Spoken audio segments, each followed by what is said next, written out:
Wow! Ang kong. Wow!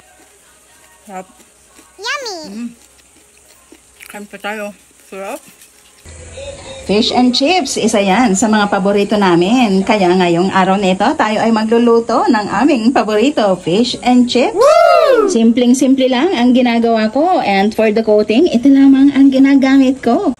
At huwag na rin nating pahirapan ang ating sarili. Bumili na rin ako dyan ng hash browns. Kompletos regados na kumbaga itong ating crispy fry na pang-coat ng ating cubed fish. Meron ako ditong nabili na ready na.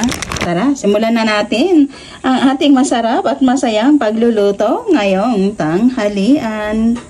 Let's go! So ito na yung ating fish fillet. Mas gusto ko yung cut na ganito dahil kahit well-coated siya, mas lasang-lasa mo yung isda. So una muna ang ginagawa ko dito, lalagay ako ng paminta. Ito, optional lang ito. Kung gusto nyong lagyan, mas masarap. Pero kung ayaw ninyo, okay lang naman. Ito ay... Ayaw naman! Sorry, spelling nila, curry. Pero isa lang yun. What? Curry powder. Dati hindi ako naglalagay, pero napanood ko sa isang video na mas nagbibigay aroma at trinay ko nga.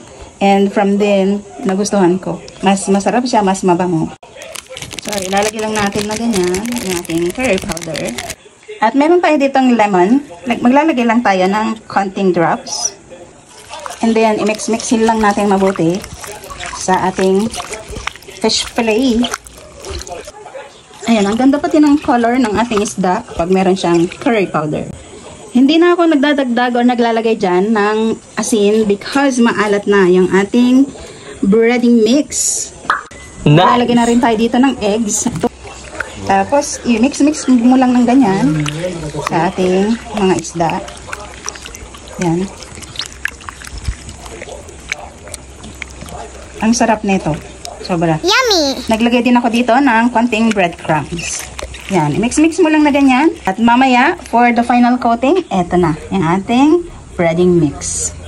Ready na yung ating frying pan. Unahin muna nating iluto or lutuin ang ating hash browns. Wow!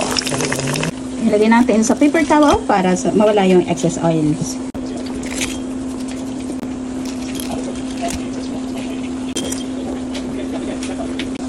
At eto na yung susunod na natin, yung ating fish fillet. Ilalagay lang natin itong breading mix sa isang bowl. Just like that. And then, ikukot lang natin yung ating fish fillet dito sa ating breading mix. Yung ganyan.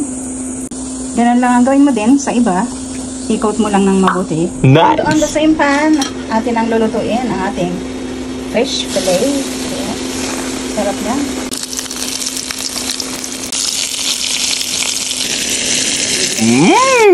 And there you go with our fresh calamansi juice with the pina-level up pinasarap na ating simpleng dish, hash browns and fish fillet. Wow! Grabe, isa na namang lunch na para kang kumain sa labas. Wow! Thank you, Lord, for all the blessings. Maraming salamat po sa lahat ng inyong support. To God be all the glory. Thank you! Please don't forget, follow and subscribe. Thank you. Sarap.